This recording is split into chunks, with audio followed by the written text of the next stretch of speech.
poetry and all. They are love and understanding, and they're better than they all.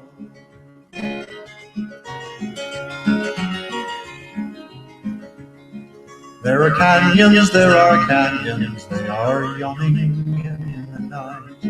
They are rank and bitter anger, they are all devoid of light. They are fear and blind suspicion, they are apathy and pride. They are dark and soul foreboding, and they're oh so very wide.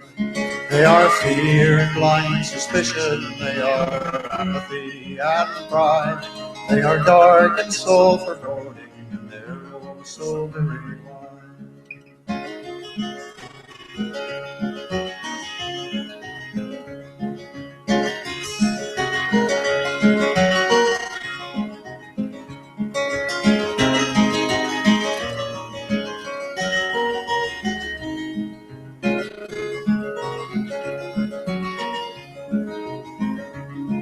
Let us build a bridge of music, let us cross with a song.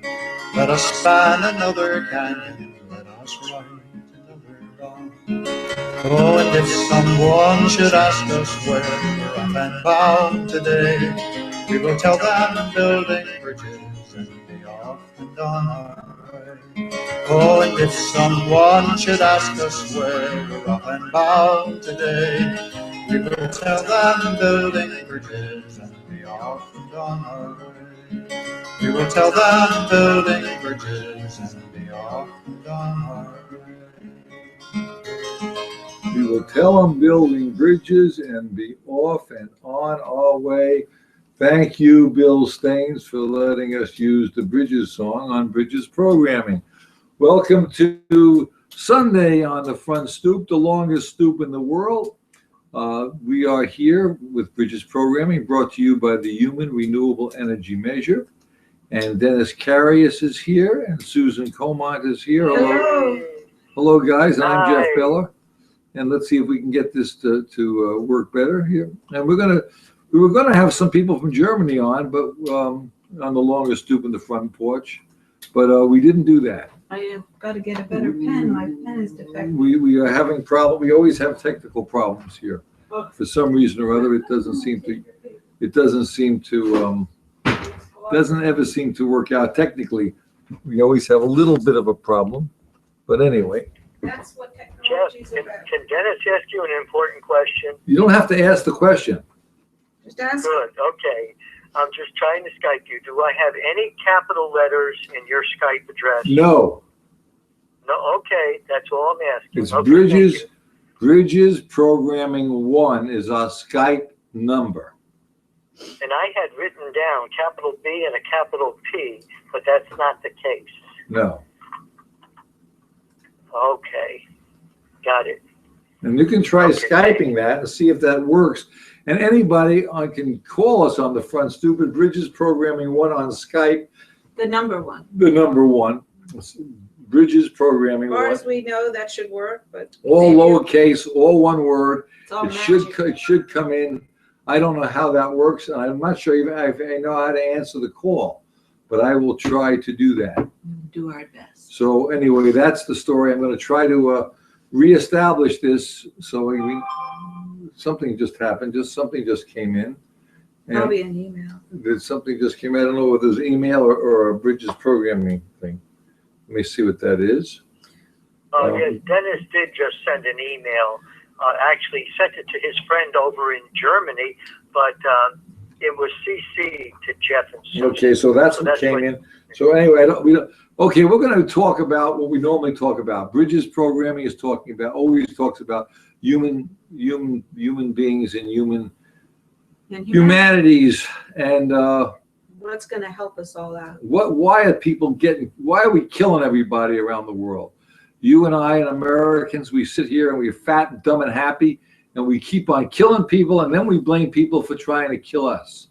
And I think it's wrong. We are killing people with our economy. We're shooting people. We are dropping bombs on them, and then we say, "Oh, those are," and people call us infidels. Well, they happen to be right, in my opinion, because whether I want to or not, when I wake up in the morning and I do something with my economy, I'm going to kill someone to get their technology or get their natural resources or their labor for nothing. And we're really killing people all over the world. We're poisoning their environment because it's a cheaper, and it's not a different country. We call it different countries, but the reality is it's not different countries. It's one world, and the United States is just a name. And human beings decided to divide the countries up and then conquer the countries. So what we're doing is it's like taking, if you look at yourself as one body,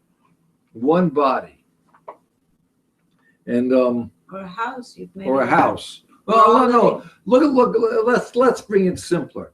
Pretend that the planet is one body. You are the only part of the body, and you decide you're mad at your mouth. So you're going to declare war on your mouth.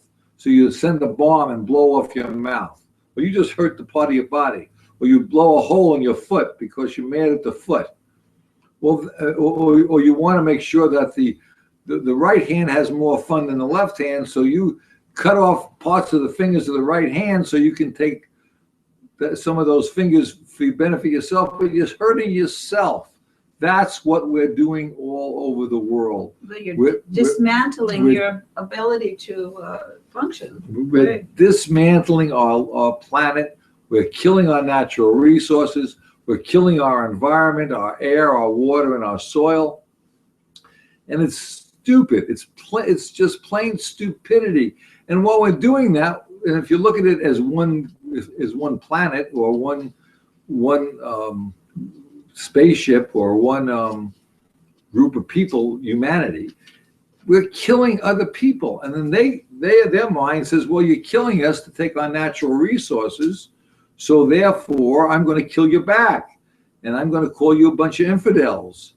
And we're killing people. We got to stop this behavior. Well, and at the same time, other life forms on this planet. You can't forget, that our impact as humans, We're killing each other is also killing other life forms. Yeah, you drop a bomb to test it because you want to see how powerful you are, and you do it in the middle of the ocean. You're probably wiping out a whole shit pile of fish.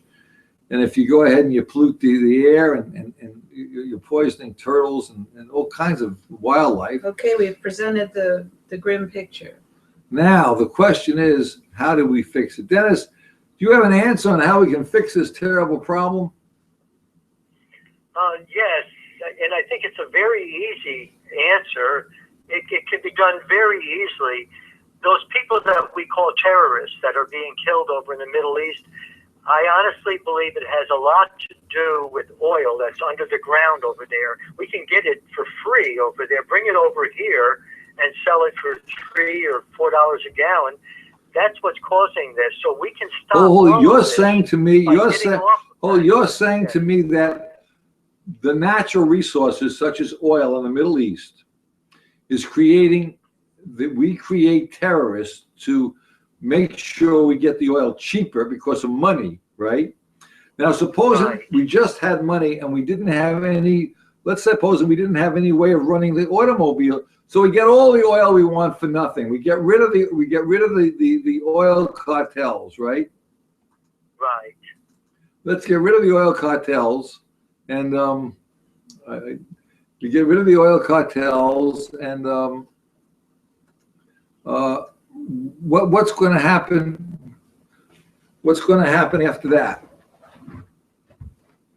Well, it would be very easy to fix this by just moving over from oil over to like solar panels. If you look at all those roofs out there, just think of all those roofs. You could put solar panels on those roofs, and then some people might say, well, I cannot afford it. But you remember how much money we've been printing in this country? Not just millions or billions, but trillions of dollars we're printing in this country. You could use that money, just print it just for one thing. Put those solar panels up there. Once they're there, the energy that you're collecting pays for those solar panels. So in a couple of years, you've just paid back every penny that you put in. And we don't have to print money for anything else. But if we've been printing those, billions and trillions of dollars for solar panels, you can get off of that fossil fuel. It'll stop the climate change that we're talking about. It'll even stop all that terrible stuff that's going on over in the Middle East and all those people that are But dying. don't you see, even if you did that, what are you going to do about getting the steel and the cars and the solar panels you want? What would you do with that? No, you can do that. Well, how would you get them? How would you get hybrids. how would you get the cobalt for our batteries? Aren't you killing people to get the cobalt for the batteries, or the silicon, or the natural resources from other parts of the world? Aren't we still killing people? It's not just oil. It's not just oil, right? To have hybrids. Pardon Jeff, me? you know what a hybrid is, right? No, but that's not you're changing the topic. To get the natural resources from all around the world, the cheap labor, don't we still have to kill people to do that? Oil is not the only one. Oil is not, yeah. You hear what Susan said? Oh, say that again, Susan. Oil is not the only natural resource that is being exploited worldwide and coveted and stolen and traded. And I mean, there are many, many natural resources that are essential for the way that the more aggressive technologies that people are using in some of the countries now, they demand these natural resources. They're very, the very few countries have them, and Africa is has several nations that contain these natural resources that have to do with our computers and our phones and the technologies that people in Europe and United States and South America and Canada and Asia and Middle East it's becoming prevalent worldwide, these technologies of phones and stuff, and they need these little these special elements that have to be dug from by hand in a lot of cases. I mean, people are living in they're living in slavery poverty and in the actual holes that they've dug to get the minerals and cobalt and whatever. You can find the names of these things online if you research it, but they have no, they're digging it up with their hands and sifting it with makeshift colanders and that includes uranium and then living in these holes, these cave-like holes that they've dug to get the minerals out. This is a whole thousands of people. It's a whole development that's occurred around digging up. This is not a a nice neat situation, and it's not just oil. It's not just. And then you have prostitution. You have slavery. You have. Minerals. It's everything connected. It's precious, all the problems we're running into the world is not just oil. Oil is a huge part of it because we require energy to enhance our lives.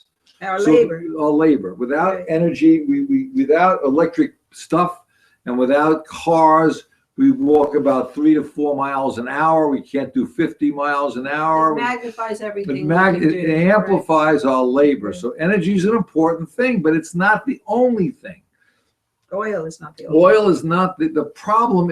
I don't believe it's just oil. I think it's a good part of it. We should have renewable energy. That's not the problem. Human beings are, in fact. That would help a great deal if we had more renewable energy being used. It would help a great deal, but it would also not be the answer. And it took a long. Go ahead, Dennis. Can I just mention? Right. I really think one problem is greedy people who are rich and they want to be even more rich. Okay, let me ask you. Okay, let me address that. Where do you find, and don't bring up a child because you can't, but what makes you as an adult and me as an adult and someone who is working in the same age bracket and they don't have any place to live, don't we appear greedy to them? The way we live. If they don't have any place to live? Right. Right. Aren't we Right, then yeah. really greedy? So they should have their minimum, like food and shelter and education. Then. Right, no matter what. Because if they don't get it, we are pretty damn greedy, Dennis. We're living in a nice, comfortable home. We have nice electric. We have Skype. We have computers. We have movie. We can go to the local store and get our food. We have nobody shooting at us. We're pretty fat and happy. But someone who is living in squalor and pure slavery, we'd be pretty damn greedy in their eyes. So the question is, the problem is not so much who's got what to what limit.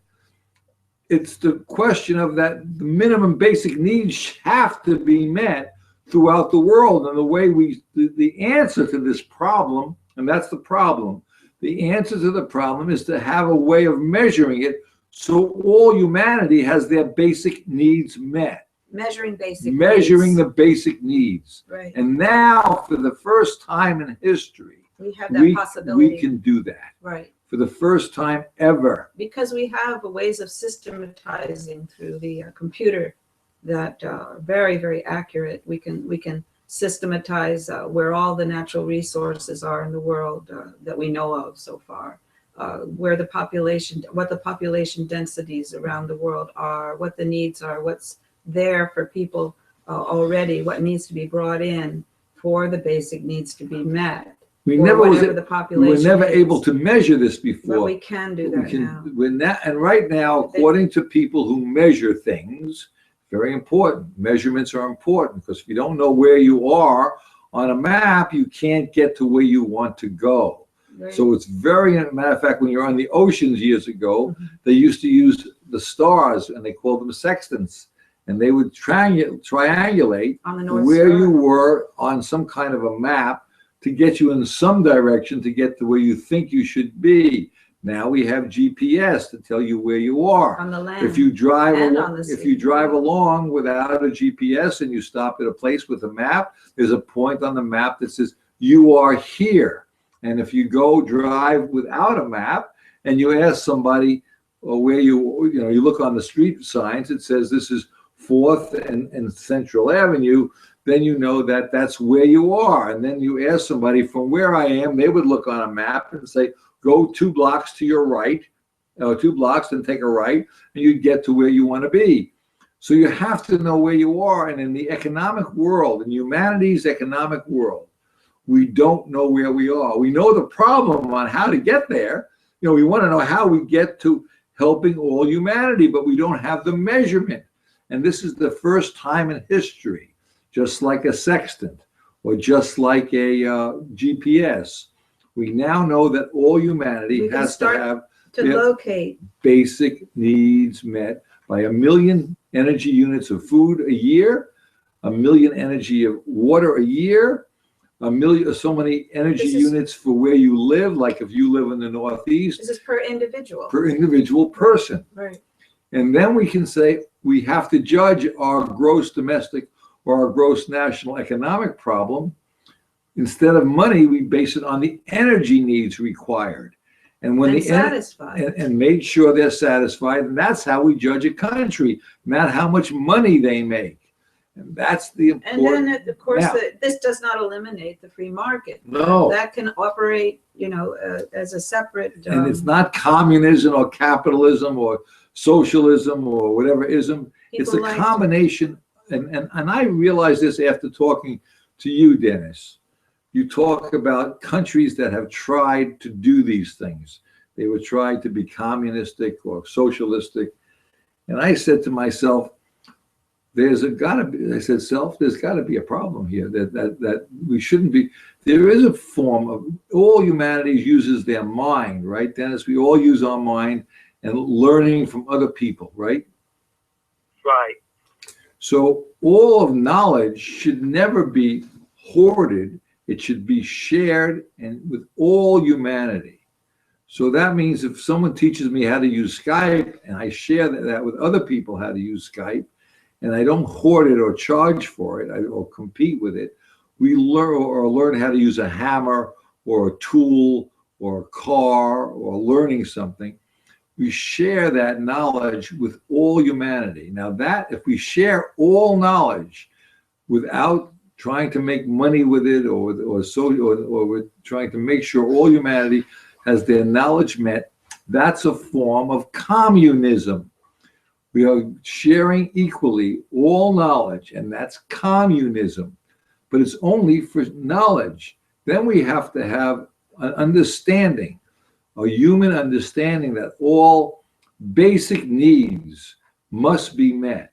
And once we have that social agreement, that we all agree that no human being should starve or beg or have to go into slavery for their basic needs met, that is a form of socialism. So we have a communistic view on how all knowledge should be shared without competition. And we have a common understanding that we all agree that no human being should have to go into slavery for their basic needs met. Now I'm going to suggest that once we have those two communistic and socialistic things, then we can go to the capitalistic things, that if I want to work harder, I could have more. If I want to work less, I'll have less. If I have a very good idea and people are willing to give me stuff for my good ideas and I'm willing to work for them, they share the idea and they give me excess so I can have more. And the harder I work, the more I may have. That's called capitalism. So if we combine communism, socialism, and capitalism together, the capitalistic system will work in combination with the other two isms. But you can't have, if you start separating them, capitalism isn't working. And that Pope just got through saying that this year. And socialism, we've tried that in other countries like Germany and China, and well, China's communism, but even any one ism doesn't work. You need to have several different disciplines as communism, socialism, and capitalism. And I hate to say it, but I am a capitalist. I work hard and I want more than someone else may have. But I don't want to make money on money because I'm not putting back anything into the system. I need to put back to the system or I become a parasite. And capitalism right now is parasitic. It's killing other people. It's sucking off other people's lives. And that's what a parasite is. And if you have capitalism without socialism and some communism forms of it in education and understanding that all humanity has to have their basic needs met, capitalism becomes parasitic. And that's what at least that's what I think we're looking at. So I don't know how much more I can say on that, but does that make sense to you, Dennis? Yes, it makes sense, Jeff, and it seems like this is what was going on before World War II and even before World War I. There were countries that were trying to do this, and then we sent our troops over across the ocean, and it doesn't make any sense to me because there were countries that they were saying that 99% of these countries in Europe were being controlled by the upper 1%, less than 1%. And all they were trying to who is saying that, Dennis? Okay, there were countries, and I honestly think... No, who is saying that? Who is saying that 1% was controlling the 99%? Who was saying that? Well, I read this. It was there was an article in our newspaper that even said it was just like what we're talking about today. I read lots of articles but Dennis, we all agree. You and I will agree, not all. Most of us will agree. A lot of us will agree. I don't know. Maybe 25% of us will agree that the mainstream media isn't telling us the truth. So how do you tell what the truth is? That's why I like doing this show with you and Susan, because we can tell the truth. But if I turn on mainstream media, I would be getting brainwashed on some of these issues that we're talking about right now. That's the point I'm trying. But that's the point I'm trying to make. How do you know where this percentage came up, that 1% is controlling the 99%. There's another thing that I heard the other day on some radio program. Somebody being interviewed, they just written a book about the premise was that the wealthy are becoming a different species. You would like that, maybe, Dennis, if you accept that notion that there is a very small percentage of one or whatever percentage that is being suggested that are wealthy and controlling everything. Well, this guy is saying that that little percentage is actually evolving differently than the rest of us and becoming a different species. In other words, nature is choosing that small percentage of very wealthy people, and because they are able to accumulate more wealth than everyone else, and somehow this is beloved of nature, and they will somehow become the dominant species of humans in the future, which is interesting because how can it be assumed or postulated that accumulation of wealth is somehow an important survival skill ultimately? I don't think I would say that it is any more than, being able to hoard great quantities of gold in your basement. Ultimately, I think it might be a better survival skill to know how to grow a garden or build a house to shelter yourself, or to make clothing that will keep you warm, because we definitely don't have fur like other animals. Of course, that someone would say then, oh, well, if you have lots of money, you can buy all these things, but still somewhere they have to be made by somebody. And right now it's humans that are making these essential things worldwide. And but that leads me to another thing that I actually set up for this program. What if robots take over all the jobs? What if they can do all the gardening and all the weaving and all the all the mining and all the things that we need for our essential stuff, and then just the wealthy just buy that from the robots, and they own the robots? And could that be our future? Would that be great, Dennis?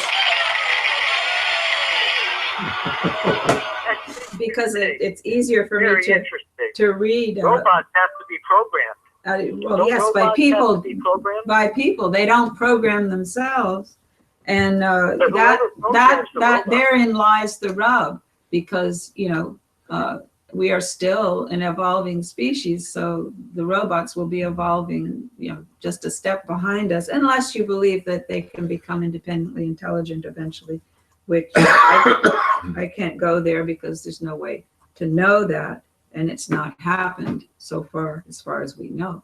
But I did write a summary, and it's easier for me to read that right now than to. Before you read it, Susan, do you want to read it? No. Oh no, I can't read it. But before you read it, I just want to mention that this could be great, but I think it all has to do with how those robots are programmed. They can be programmed. According to this article, the very wealthy are going to be programming it. Hear the article out. Let's hear the article. Okay, well, let me read my summary, and then I'll read the article. This is the summary. What happens if robots take all the jobs? And this article is written by Mark Thoma, Thoma, for Money Watch. And it came out January 21st of this year. My first reaction, and I'm talking about me, is great. Yeah, then we'll all have more free time. Of course, that is only if the extra value from the robot technology is shared equally throughout the human population. Why is it the assumption that just a few should benefit? Aren't we all participating in this human Of course, experiment? It's knowledge. Robots are knowledge. And then another question would be, does nature choose only those with big bank accounts? Is that an ultimate survival skill to make the most money? So these are questions that came to my mind, of course. And we could, if you want, I'll read this, and you can stop me at any point to talk about it. Do you want to do that? Yep, go ahead. Okay. How will the digital revolution change our lives? And before we were talking about how we are hoping that it'll change our lives by allowing us to quantify all the natural resources, the population densities, and everything that we need in order to determine how to fairly distribute food, shelter, and education worldwide before the free market, so to speak. And then it will be a free market. Before that activity steps in with money, etc., we're not quantifying any of this in terms of money. We're quantifying it in terms of satisfied needs, and that's what the GDP. But anyway, but he's talking about a digital revolution that will create robots. Will robots take most of the jobs, the good jobs? He's saying good jobs. You know, well, how do you define good jobs? But here we go. Hold on, I want to interrupt you. What the robots will do is the things that are dangerous and tedious. That's what they should do. That's what Jacques Fresco talks about in the Venus Project and resource-based economy. The tedious jobs that robots like to measure things, to cut things exactly right, build boxes and automation. Those are what robots should be doing, not people. And people can build the robots to build those things. To do those things. But right. the tedious. And a lot of robots are used that way right now. In industrial manufacturing, that's dangerous. Go ahead with the article. Could injure people. They've replaced robots, and also in areas where there are fumes and things like that, and they use robots to defuse bombs and war, environments. And by the way, your farm tractor with a GPS is a robot. Yes, that's true. And so is your car. So is your automobile. So is your chainsaw. I mean, these are all forms of machines that help human beings save labor and time. And when you start to program them in a computer, and the computer then physically manipulates these things. Even years ago, we used to use a machine that was called a slide rule. Do you remember slide rules, Dennis? Well, we're going off. Slide rules, okay. That was a computer. Computers with slide rules, right? Go ahead. Yeah, we're going to lose the whole train of thought here. Okay, again, back to the article by Mark Thoma, Thoma. We headed for a future where a few people who are fortunate enough to own the robots and other technology needed to produce goods and services, receive most of the income, and those who don't struggle to find work that pays enough to feed their families. So this is the question he postulates. So he's framing the question in a very limited way, right from the get-go, assuming that the robots are going to be owned by a few, and the technology is going to continue to be possessed by the few and not shared. But let's go on. This isn't the first time fears have arisen that technology would displace workers and create social upheaval. They were similarly expressed during the Industrial Revolution. No doubt some workers paid a large price as nations industrialized, something we should try to avoid through social insurance that protects workers who are unemployed through no fault of their own. But in the long run, it created better jobs and a better standard of living. Will this time be different? Do we only need to worry about the short run adjustment costs for displaced workers as an economy transitions through another revolution, or will there be long run consequences as well? Presently, some evidence shows that middle-class jobs are disappearing due to technology, with displaced workers moving either up the job ladder if they're lucky, but more likely having to settle for worse jobs. Is this a short-run transition problem or a permanent long-run trend that will only get worse? It's up and down ladder business always irritates me. That's your comment. That's my comment. And what does he mean by middle-class jobs? I thought that, as we were discussing, technology tends to... You want to get rid of the jobs that you want to get, in my opinion, you want to get rid of the tedious jobs that are dangerous jobs. Let the machines make the machines do those jobs. And that's not slavery. We're building machines to do it. Like You wouldn't use your hand to bang a nail down. You would use a hammer to bang a nail down. Right. And that's the way a machine is used. We design machines to take care of the tedious tasks and the dangerous tasks, to do the work we would normally do, and speed up the time to give us more free time to do things to help humanity. And by the way, I just want to throw this out there, Dennis.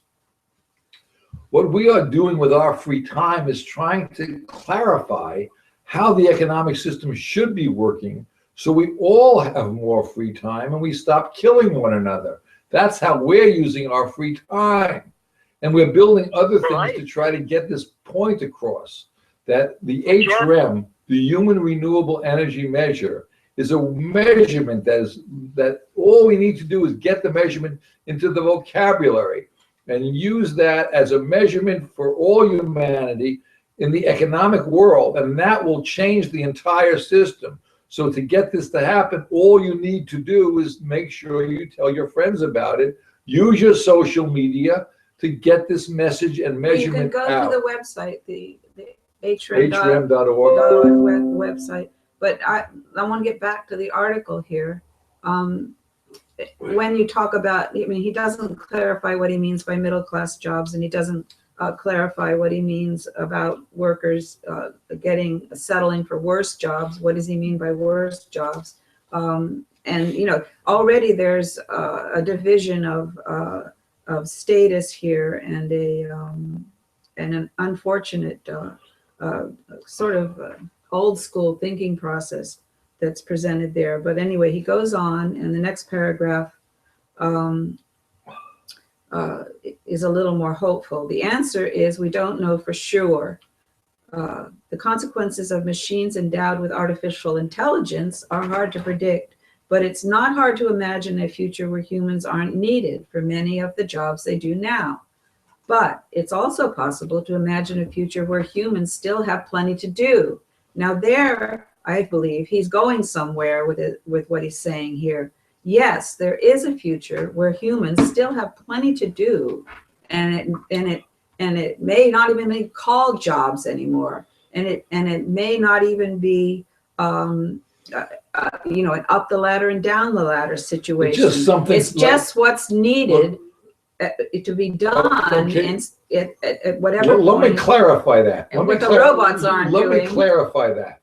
Right now, Susan and the people we work with don't really have a job, but we're working our tails off to do a thing that we feel as though is worthwhile.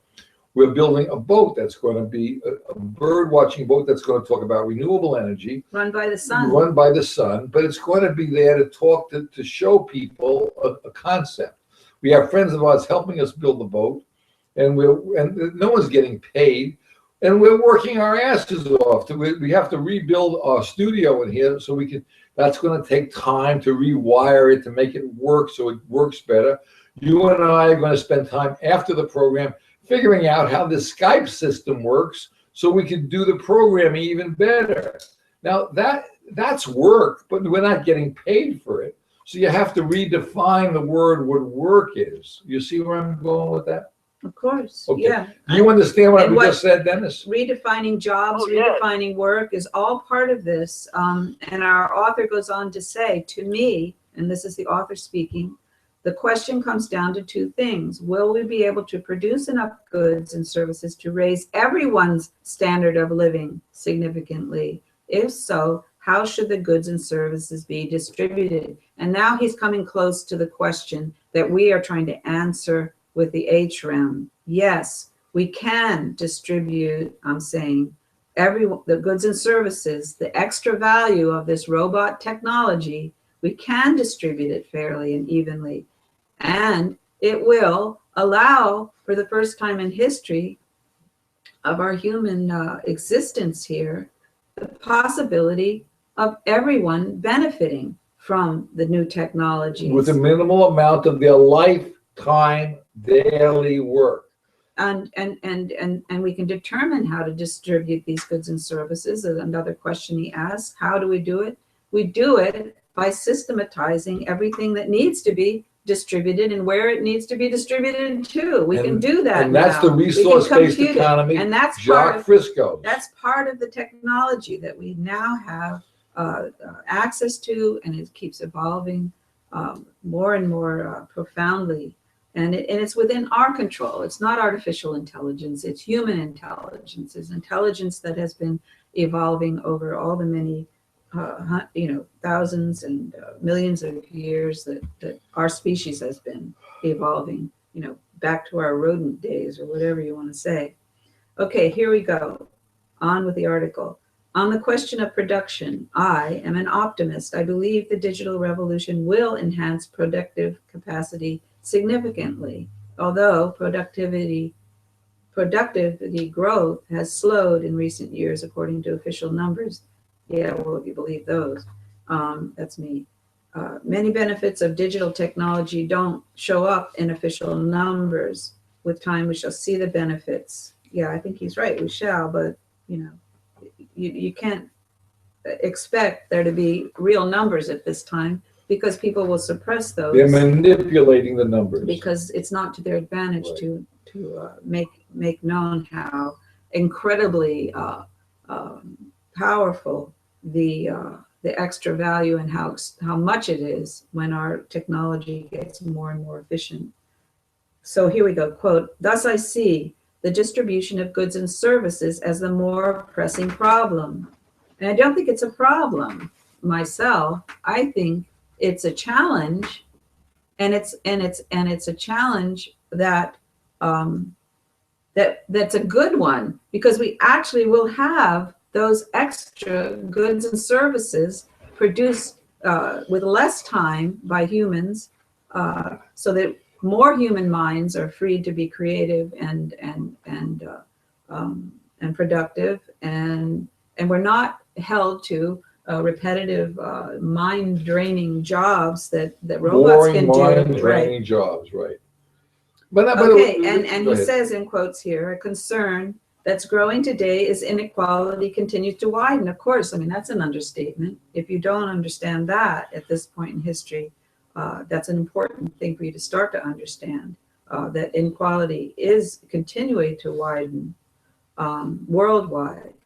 Imagine a world where robots produce everything, or at least most things. In this world, 20% of people own the robots, so they own all the output of the robots produce. Why would this be the case? I'm saying, why does he think that 20% of the people own the robots? Why don't we have an agreement worldwide that this technology will be shared and nobody owns it? Just like the internet. The communistic view is we all share it. The social view is we should be doing that. And the humanitarian view is that we all must have our basic needs met. And the capitalistic view is the harder you work, the more you make, but nobody suffers. Well, go ahead. Okay, all these things are going to interact, is what you're trying to say. You have to work them together. So he goes on to say, Mr. Thoma, T-O-M-A, Thoma. In such a world, how will the people without robots get goods and services? They could, as a group, produce goods and services for themselves the old-fashioned way, grow their own food, produce their own clothing, and so on, with their labor instead of with robots. Energy, that's not economical. And that's actually what's happening now. I mean, some of us already have robots, and these are the little phones that we can look anything up on. These are the internet. These are the cars. These are the technology. But it's not economically to try to do it on your own. A lot of people, most people in the world, do not have access to these things yet, and they are doing things what he calls the old-fashioned way. They are subsistence farmers. Most people are on this earth right now subsistence farmers of the population of the world. Some might even earn enough to buy their own robots, but such a highly unequal two-tier society would be hard to sustain. Well, that's the problem we're having now. Yes, it is unsustainable. Right. That's why people are fighting in France. That's why I put a big what with an exclamation point. I mean, obviously that's what we're living in right now, and it's getting worse. But you don't see it when you're living well. He's saying here, then goes on to say, if such a society comes to pass, well, it's here. That's me. We will have to think long and hard about the distribution of goods and services. Yes, we have to do that right now because it's here. One idea is to establish a universal basic income, an amount that every person receives, whether or not they own robots. And how is a basic income So how done? will you determine what that a basic income is, right? How much is it? Systematizing How much is the dollar worth? right away you can need do it with energy a starting use, point. right. And the starting point, if your goal is for the human species Physics. to survive, if that is the goal and not enriching profits and the temporary survival of the very wealthy, they can't survive with the rest of the population. That we can have a discussion about that another time, but it's a dream world and unsustainable itself. So what does our author go on to say? Let's say that they establish a universal basic income that will require redistribution. No, it would not. Redistribution of income from the haves to the have-nots. No. That is actually framing the conversation in a very negative way. Negative way. That's not what it requires. It requires an agreement among all the people of the world that basic needs will be met. Not taking from the rich and giving to the poor. Anything. This is not taking away. This is just get basic needs met. It's not going to, there's no such thing.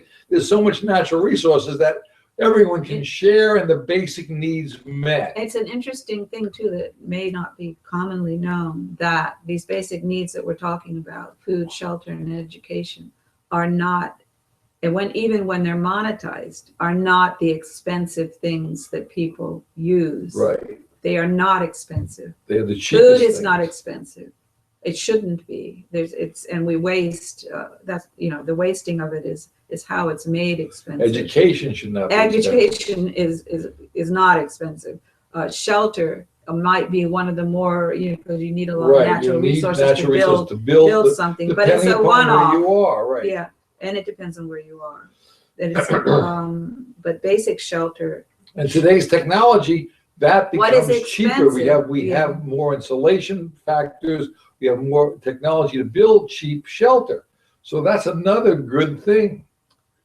So he's saying here, I'll reread this. It will require a redistribution of income from the haves to the have-nots and a change in our ideas about one of the basics of capitalism, which is the idea that the ownership of capital entitles the owner to all the income that capital produces, net of the taxes it takes to sustain the society that allows such businesses. We're going to try to get this guy on air. Well, I don't know. It's very hard. I'll try to email him and get him online. To see if we can to be interviewed, because they've already. Well, it doesn't matter. That's a negative. We can try to do that. Yeah, we can try. We always try. You see, he's calling one of the basics of capitalism that the ownership of capital entitles the owner to all the income that capital produces. And that assumption itself is a creepy one. It's an erroneous assumption, because it doesn't allow for the thousands of years of development. It doesn't fit into the physics of living. Yeah, the physics of nature. And the interaction of our species throughout time, which is, we have to look at the bigger picture now, because the bigger picture is our survival on this planet. And if we don't start collaborating with each other, no matter what our country, our religions, our philosophies, our belief processes, we're not going to make it.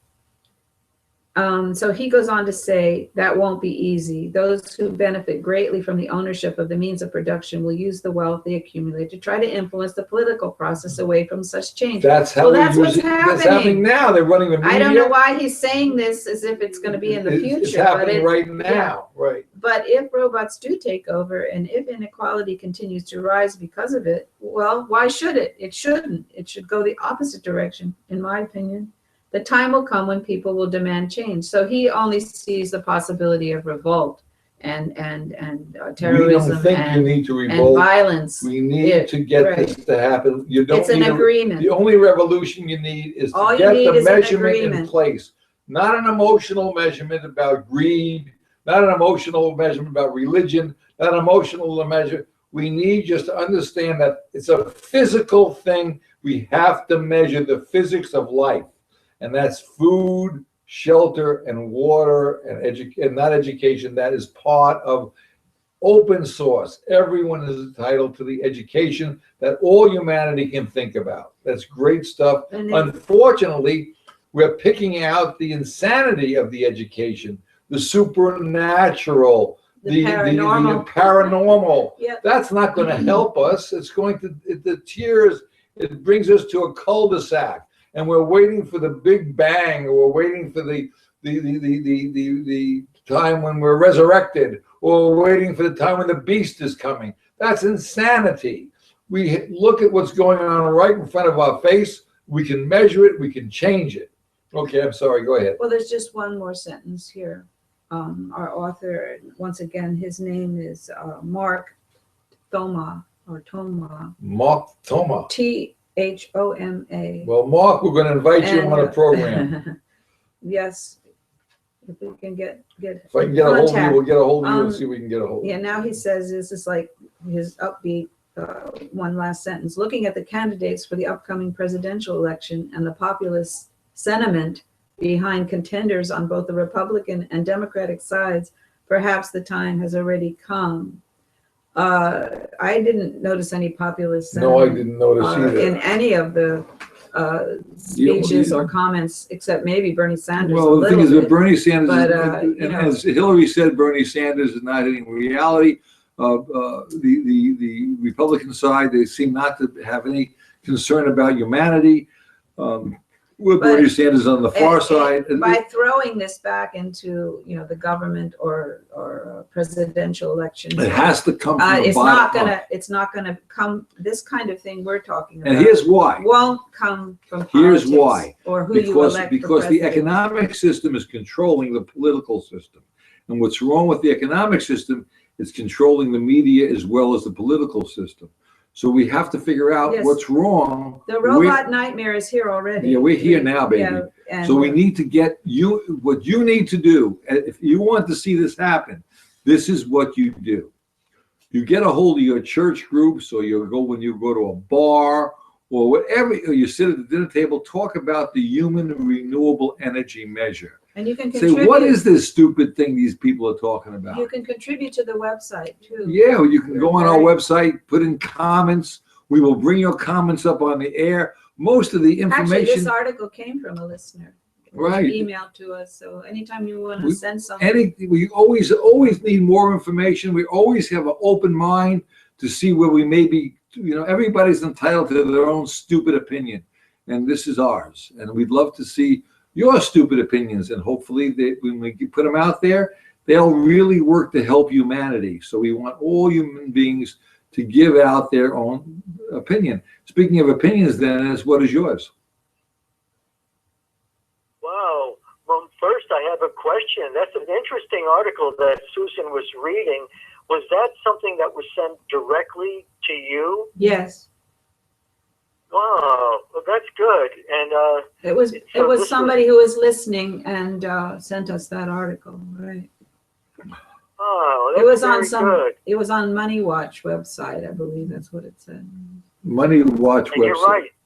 Go ahead. It would be great to have him as a guest on one of our shows. That would be great. Now listen, I want to ask you another question. The people that are coming on from Germany, their topic was really a great topic, and I really wanted to talk to them about it. I forgot the name of it, but You we're want gonna. me to say it? Yeah, go ahead. It's the Transatlantic Trade and Investment Partnership, TTIP. It's abbreviated as TTIP. Right. Transatlantic Trade and Investment Partnership. And that's, in my opinion, from reading about that and Susan reading it and checking it out, I don't think that's a very good thing for all of humanity. I think that's a very good thing for big business. And I think it's going to hurt us. And I think that's what our friends in Germany are going to be talking about once we can get them on the air.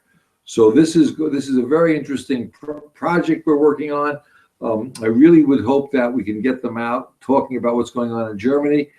You're listening to Renew. This is programs brought to you by Renew the Earth. It's On Bridges programming. This is Sunday on the Front Stoop.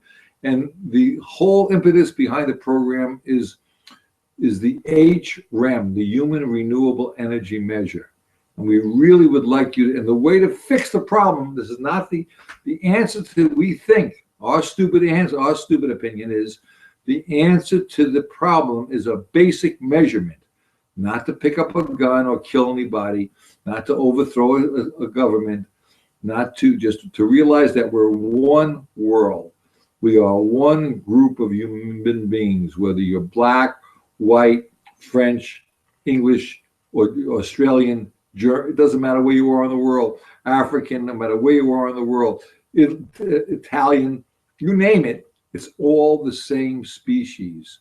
And we need to stop killing one another, and we have to work together. And the way we think we can do that is with the simple basic measurement, the hrem.org. All humanity has their basic needs met for about 1 hour a day of their life. Does that make so just ask yourself the question, who's going to repair the robots? We need people. Who's going to program the and robots? if you've got who's your going to maintain the robots? basic needs met. Very simple. Places for the robots to be kept out of the weather. Basic needs met. And so, and once basic needs are met for about an hour of your life a day. The very wealthy who think they own the robots aren't going to work on them. Well, actually, most of them. And I have no problem with the very wealthy. I think that's great. No, I'm just saying that they cannot exist without the rest of rest of the population as an isolated group that's going to become a new species. That's another subjective. That's science fiction. That's another subjective thinking process. But Dennis, I want to thank you very much. We're gonna try to get a hold of some Skype people in the next hour or so and practice our program so we don't screw it up again. But this was a good program, I think. And I think we enlightened some people, or tried to enlighten some people. We brought the horse to the water, as they say. And it's up to you to deal with that. So again, I want to thank you so much for listening. This has been Bridges Programming, Sunday on the Front Stoop. And please don't hesitate to tell your friends about it. Thank you, Dennis. Thank you, Dennis. Thank you, Jeff. Thanks, Susan. So we'll see you guys again Wednesday on World Call In.